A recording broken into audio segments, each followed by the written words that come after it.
So, I must be living right. Ivey is back in the house. Of course, she's been gone for a while. She went out on the road with Sister Sarah.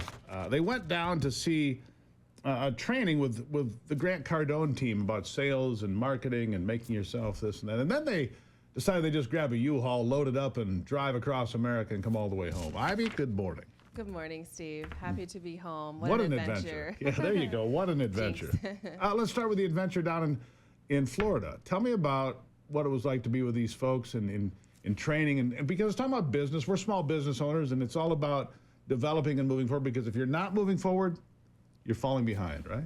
Well, if you're not growing, you're dying, right?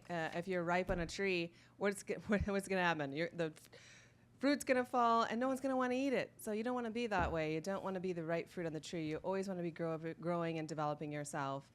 I think that you and I take that very seriously here at Steve Gruber, in the Steve Gruber world. But yeah, we were actually with Dave Robart.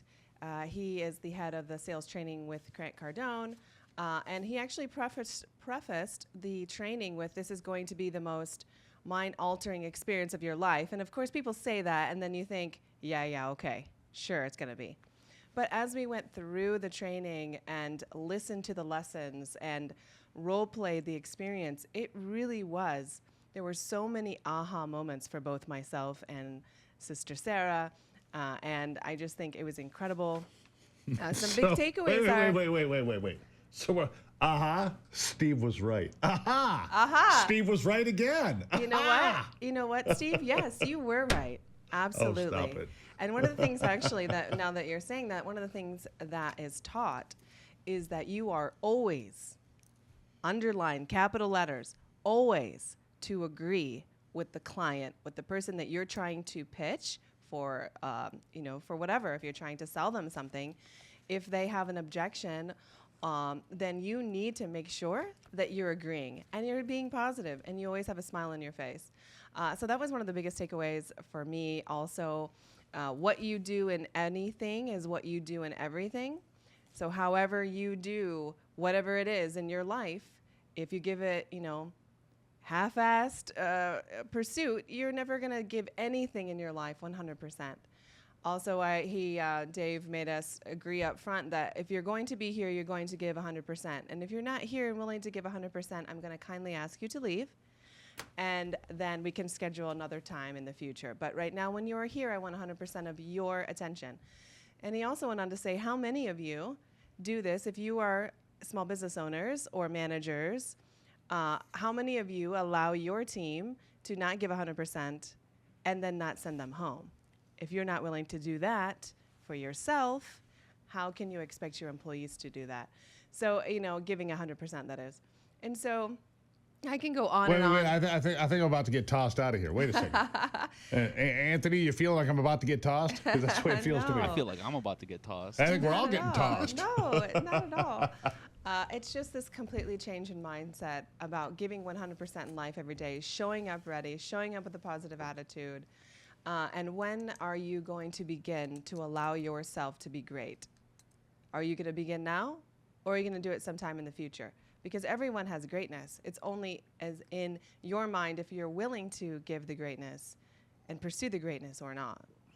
Well, there you go. That's pretty cool. Yeah. All right. So obviously, was it? Well, what about Sarah? How'd she take it?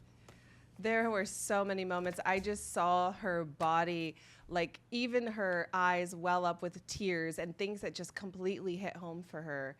And there was actually this, when we did a role play, Dave had said, hey, listen, you're going to look around the room and make eye contact with somebody, and they're going to be your partner. And I really wanted to try to get out of my comfort zone, so I didn't choose Sarah. But I, picked the woman behind me, and she chose the person behind her. And then Dave said, listen, now I want you to, without talking, to say, are you A or are you B? And my partner actually chose B. And her partner actually just made an A symbol. And so she didn't really have a choice to say A or B. She just went along with it. But then he said, for those of you that chose B, when are you going to start allowing yourself to be first in your life? And it just hit her with oh my gosh, am I projecting that I should be a B, therefore she chose A, and how am I allowing myself to be second all the time? I need to put myself first. If Boom. if you don't put yourself first, how is anyone else in your life going to put yourself first? So there's all these little chunks. You were talking about sales training, but it's all this mental game about if you're not confident in yourself, how is someone going to be confident in you? If you're not going to buy your own products, how is someone else going to buy your products? Right. And so you have to have this confidence going into a sales meeting. And it's really profound when you start thinking about how simple that is, but how many people just simply don't do that. And then, of course, after all that, after you got all juiced up and you're ready to take on the world and kick some butt 100%, then you get in a U-Haul and you pretend you're the Griswolds with U-Haul. I think that we may have thought about putting a tree on the top. Yeah. So Sarah moved to Michigan a few years ago. Of course, sometimes Still had a storage unit like so. How many of us exactly. have storage units, and we've put it off for years to empty the storage unit, and it's been a reoccurring expense for years. So when we had gone down there, I said, "Hey, listen, we have the storage unit. Let's just load it up and drive it back, and don't put off for tomorrow what you should be doing today, because you're going to have to face it at some point." So we loaded up the U-Haul. Our stepdad came and helped us, and on the road we went. And actually, it was really smooth. We had hours and hours and hours to reflect upon our training and to talk. And I think that, some people... So it wasn't the Griswolds, it was the Clampetts of the Beverly Hillbillies running around. Okay, go ahead.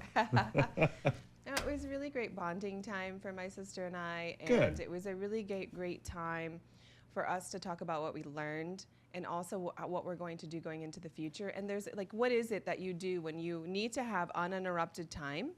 Are you giving yourself uninterrupted time to really think about things to do in the future and No. to plan and develop? No. So there was that incredible opportunity of the 16 hours we had on the road to do that. So There you I go. can't wait to share it all with you. Anthony, we're in big trouble around here. Yes, you Just are. put You're it right, up there. Steve. You're in big trouble. I am in big trouble. What did I do? I didn't even go to Florida. It's all good. Oh, boy.